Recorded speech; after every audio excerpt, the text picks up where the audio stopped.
Hello guys and welcome to the channel. Today I will show you how you can scan body temperature on your NOKIA T21 tablet. So at the start open the Play Store and look for the body temperature app. Then install this one and open. Remember, this is only the simulate of the scanning. So now click the skip and close that. Sorry, wait a second to close that.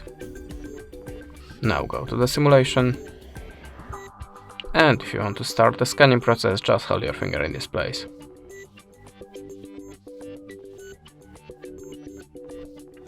Now we have to wait a second again to close that, like before.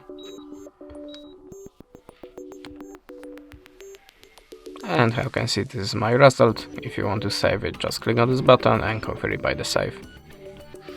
That's it. Thanks for the watching. Leave us a subscribe or a comment, and goodbye.